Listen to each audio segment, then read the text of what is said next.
Assalamualaikum warahmatullahi wabarakatuh. Perkenalkan, nama saya Dita Febrianti dari Prodi PGSD kelas C semester 6, mata kuliah Praktikum IPA SD. Di sini saya akan melakukan percobaan dengan tema bahan konduktor dan isolator kalor. Baik, adapun tujuannya di sini yaitu untuk mengidentifikasi bahan di sekitar lingkungan yang bersifat konduktor dan isolator. Baik, saya akan menjelaskan terlebih dahulu apa itu konduktor dan apa itu isolator. Konduktor adalah suatu bahan atau zat yang bisa menghantarkan listrik atau panas dengan baik. Contohnya, bahan konduktor di dapur adalah wajan dari aluminium dan berbagai alat dan besi. Yang kedua, isolator. Isolator adalah suatu zat atau bahan yang tidak bisa menghantarkan panas maupun listrik. Contohnya yang bisa kita manfaatkan dalam kehidupan sehari-hari, contohnya adalah gagang pemegang panci yang dilapisi dengan plastik agar tidak panas pada saat kita memegangnya. Baik, adapun alat dan bahan yang kita gunakan saat melakukan percobaan ini adalah yang pertama lilin, yang kedua korek api, yang ketiga sendok, yang keempat ranting pohon, dan yang kelima sisir plastik.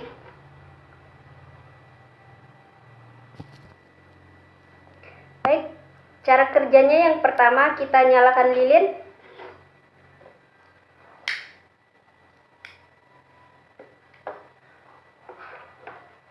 Kemudian kita dekatkan sendok pada sumber api.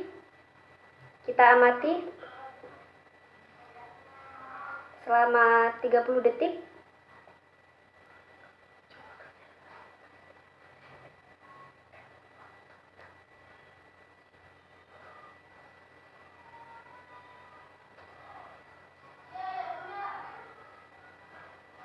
Baik, kita akan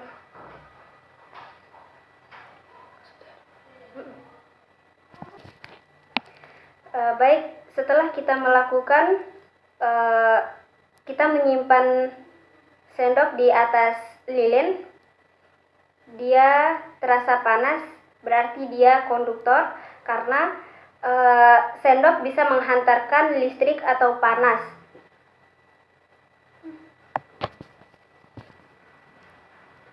Baik, kita akan melakukannya lagi dengan ranting pohon. Kita dekatkan ranting pohon ini ke dekat lilin. Kita dekatkan selama 30 detik. Isolator, karena suatu zat atau bahan yang tidak bisa menghantarkan listrik. Baik, kita lanjut ke sisir plastik. Kita dekatkan sisir plastik dekat api. Kita menunggu selama 30 detik.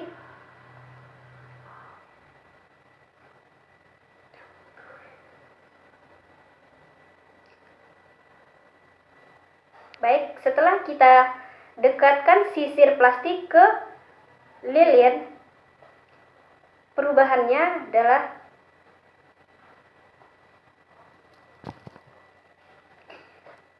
ini isolator karena zat atau bahan yang kita gunakan tidak bisa menghantarkan listrik atau panas.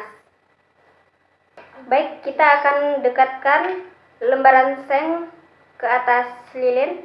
Kita akan melihat perubahannya. Kita akan meletakkan selama 30 detik.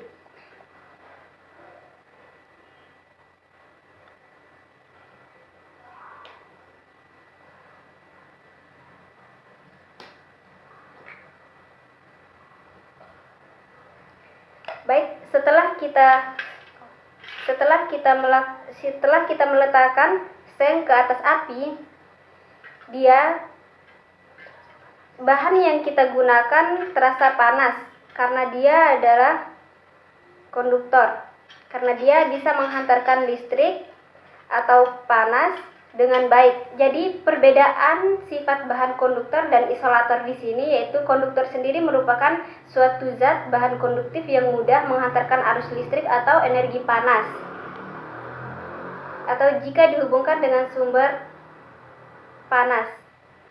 Contohnya adalah tembaga, besi, aluminium, dan emas. Baik, mungkin itu saja percobaan 2. Baik, saya akan lanjutkan percobaan ketiga, yaitu sifat dan perubahan materi. Dan temanya di sini yaitu perubahan kimia. Adapun tujuannya yaitu untuk mengidentifikasi perubahan kimia dari suatu materi. Baik, saya akan jelaskan dulu materinya. Perubahan kimia adalah perubahan yang disertai dengan terbentuknya zat yang baru. Perubahan kimia juga dikenal sebagai reaksi kimia. Terjadinya perubahan kimia dapat diidentifikasi dengan pembentukan endapan atau gas, serta terjadinya perubahan warna. Pembentukan gelembung gas merupakan hasil dari perubahan kimia. Perubahan kimia mungkin juga mengakibatkan pembentukan endapan. Perubahan warna yang tak terduga atau pelepasan bau juga sering menunjukkan perubahan kimia. Contoh dari perubahan kimia adalah membusuk, membakar, memasak, dan berkarat. Nah, baik, adapun alat dan bahan yang kita gunakan dalam percobaan ketiga ini yaitu yang pertama pisau, yang kedua buah apel, yang ketiga telur ayam, yang keempat larutan cuka, dan yang kelima gelas. Yang pertama adalah kita memotong apel dengan pisau.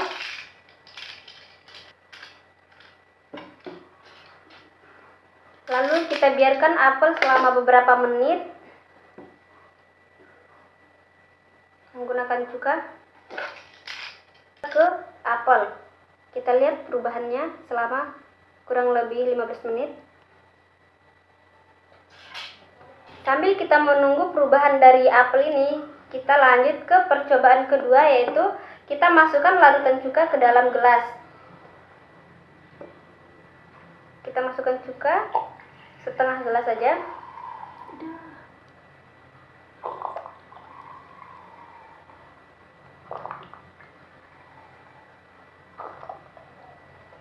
Lalu kita masukkan telur ayam ke dalam gelas. Dan kita lihat perubahan yang terjadi. Baik, perubahan kimia di sini disertai dengan terbentuknya zat yang baru. Jadi, setelah kita masukkan telur ayam ke dalam gelas, jadi yang terjadi di sini yaitu perubahan atau pembentukan gelembung gas yang merupakan hasil dari perubahan kimia. Perubahan kimia mungkin juga mengakibatkan pembentukan endapan. Nah, perubahan ini terjadi setelah kita memasukkan telur ke dalam larutan cuka.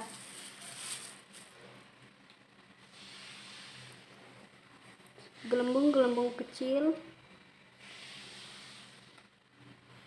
ini sudah kita diamkan selama 30 detik.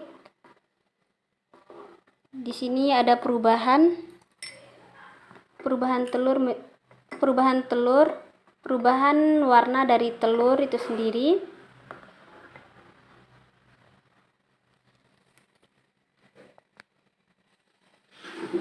Lapisan telur ayam sudah mulai mengelupas dan berubah warna menjadi warna putih. Yang tadi warnanya agak kecoklatan, di sini sudah berwarna putih. Karena ini semua adalah perubahan zat.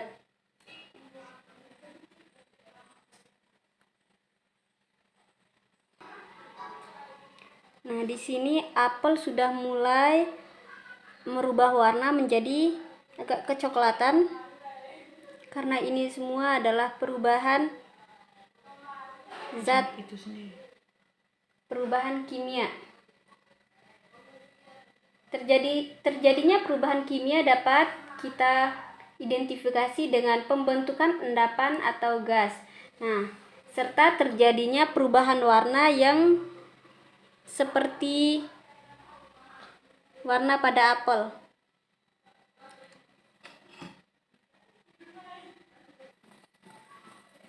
Nah, ciri-ciri dari terjadinya perubahan kimia yang pertama itu perubahan yang menghasilkan zat baru karena mengubah komposisi atau struktur zat yang diubahnya. Lalu contoh perubahan kimia yang terjadi di sekitar lingkungan, yaitu seperti kayu terbakar, besi berkarat, makanan membusuk, susu menjadi asam, dan itu semua adalah contoh perubahan kimia yang terjadi di sekitar kita. Mungkin itu saja dia praktikum tentang konduktor dan isolator yang baru saja saya praktekkan. Mungkin itu yang bisa saya sampaikan, lebih dan kurang saya mohon maaf. Billahi taufiq wal hidayah. Wassalamualaikum warahmatullahi wabarakatuh.